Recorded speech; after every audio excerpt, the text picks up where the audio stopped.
Have you just bought a GoE charger and want to see what the app can do? Then you've come to the right place. Hi and welcome to the GoE YouTube channel. I'm Amy and today I'll show you the GoE app, the settings, the functions, and how they can make charging even more convenient.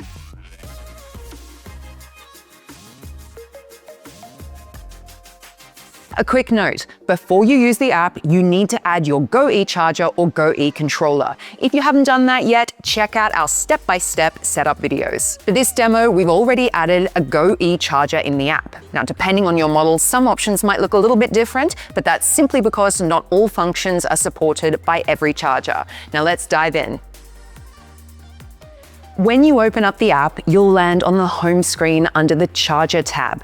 At the top, you can instantly see if your car is charging, at what power, and the total energy charged so far. By clicking this button, you can either start or stop charging. Just below are the 3 charging modes: Eco, Basic, and Daily Trip, with Basic as the default. I'll explain these in a moment. You'll also see your charging current and the active phases, which you can adjust if needed. For example, I'll set the current to 10 amps.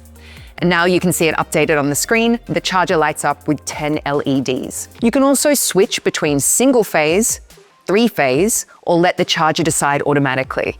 The Eco tab is where the smart features live. They can save you money and help you charge more sustainably. With flexible energy tariffs, the charger tracks live prices from supported providers integrated in the app in real time and only charges when electricity is cheapest. Depending on your electricity provider and location, these times may vary, but generally charging is cheapest at night between 11 p.m. and 6 a.m., sometimes at other times as well. If you have a contract based on flexible energy tariffs, check under Eco, Flexible Energy Tariffs, to see if your tariff is already integrated.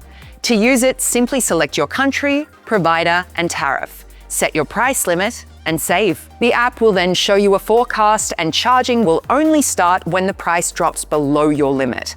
If the price is higher, charging won't start. You can also combine flexible tariffs with daily trip mode. In other words, a charging target to set how much energy should be charged for your next planned journey. Another smart feature is PV surplus charging. It's perfect for if you've got solar panels at home.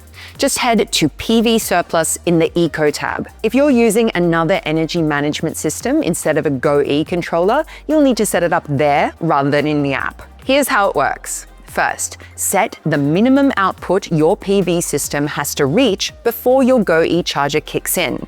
Then hit Save. Now, since electric cars can only charge in fixed power steps, sometimes you'll need an extra push from the grid to reach the next step. If you'd rather not use grid power, that excess energy will simply flow back into the grid instead. By default, the app uses a balanced mixed mode, where your electricity meter nudges slightly forwards and backwards while charging. Want more control? You've got 2 extra options. Prefer grid power? Your car will always get enough to charge smoothly, even if a little grid power is added. You'll use all of your solar energy, but you'll notice a small draw from the grid. Or prefer feeding into the grid. If your solar panels aren't producing enough to reach the next step, the surplus energy simply gets exported instead of topping up with grid power. You can even set a grid target, say -200 watts, so the system fine-tunes itself with your home and any battery storage. That's especially handy if you've got storage that isn't measured, like DC-coupled systems, as it prevents them from constantly discharging. Finally, you can choose whether to charge single-phase, 3-phase, or simply let the GoE controller decide and switch automatically based on the power available. That way, your solar energy is always used as efficiently as possible. The key setting here is the switching threshold for 3-phase charging. It tells the wall box how much PV surplus you need before it flips from 1 phase to 3 and back again. The recommended value is 4.2 kilowatts.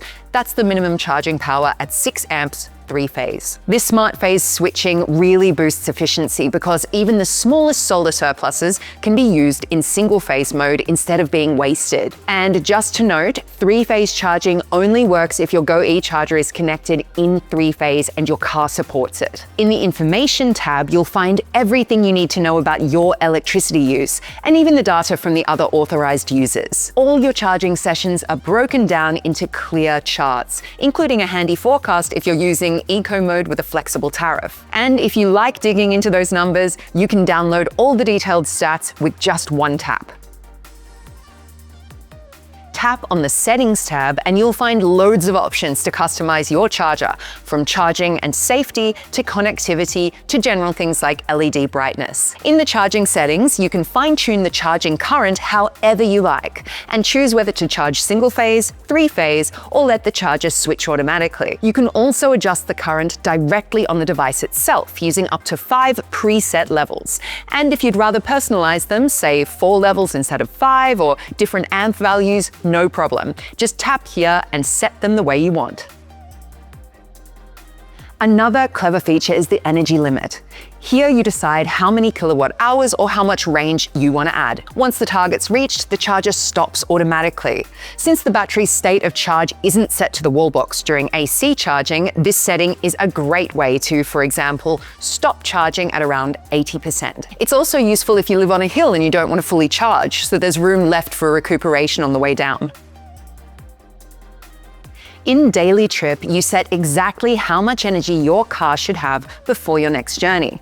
Simply pick the time you want it charged by, set the energy or range, and save your settings. Want to make it even smarter? Combine Daily Trip with Eco Mode to take advantage of flexible tariffs or PV surplus charging. Just make sure you've set those options in the Eco tab first. If you're running more than one GoE charger, load management is essential to stop your electrical connection from being overloaded. Here's how it works. You can set a total limit. For example, if 2 chargers are plugged in at once, together they won't draw more than 20 kilowatts. For them to talk to each other, they need to be in the same group. You can either create an ID yourself or simply click Generate Group ID and one will be made for the first charger, then hit Save. Here's a tip. Copy or write down that ID because you'll need to enter it for your other chargers too. Next, set the maximum total available current for your chargers. This depends on the size of your connection, but don't set it too high, as you'll need to leave room for other devices in your building. All chargers in the group use this value as their reference, so make sure it's identical across the board. You can also set the maximum grid current, so your GoE controller keeps an eye on total building consumption and avoids outages. Another handy feature is charging priority. Use low numbers, starting from 1 for chargers you want to supply first at full power, and higher numbers, up to 99, for chargers that can wait. Chargers with the same number share power equally, and if the network drops out for more than 2 minutes, you can activate fallback mode, so charging carries on with a fixed current. Choose between 6 and 32 amps, but keep in mind in fallback mode, the total limit is ignored. To stay safe, it's best to enter a low value like 6 amps. Finally, don't forget to configure the phase assignment between your GoE charger and your building connection. That way, overloads on individual phases can also be detected and the charging power reduced automatically. The charging timer lets you control exactly when charging is allowed or blocked. It only starts if all other conditions are met, like access controls and flexible tariffs. And once your set time is over, charging stops automatically after 1 extra minute. Important to note, you'll need to have the correct time set in the app's general settings for this to work. You can create different schedules for weekdays and weekends, and yes, PV surplus charging can be included too. In the safety settings, you can manage how the charging cable locks and unlocks. By default, it stays locked even after charging is finished. To remove it, you first have to release it from the car. Prefer it to unlock automatically once charging ends? Just select Unlock Automatically. Want theft protection outdoors? Keep the cable permanently locked in the charger.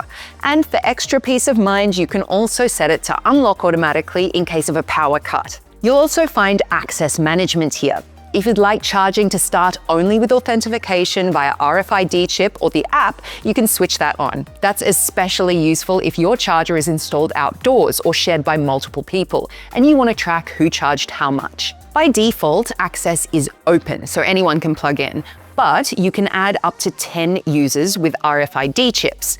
Registering a chip is simple. Hold it to the reader, give it a name, press the button, and you're good to go. The chip included with your charger is already registered.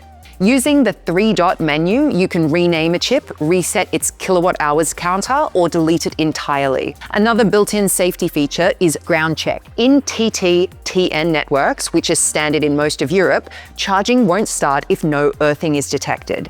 This is switched on by default and can be disabled in the app, but be careful. Only disable it if you're 100% sure your connection has no earthing. If you're not sure, leave it enabled. And finally, under connection, you can adjust Wi-Fi, hotspot, or API settings if you ever need to change them after setup. In the general settings, you can personalize your charger to suit you.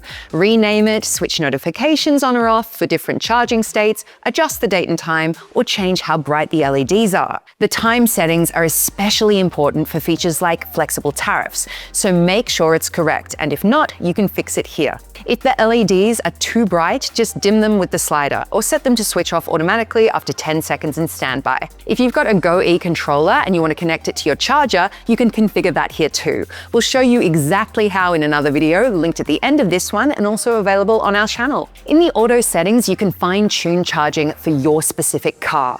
The default standard mode works for most models, but some cars need special settings, and those are already pre-configured in the app. Just select your car and the app will adjust automatically. If your car isn't listed and you notice issues, you can tweak the settings manually. For example, if your car doesn't resume charging after a pause, you can enable simulate unplugging to make sure it wakes up and keeps charging. And one last but very important point, firmware updates.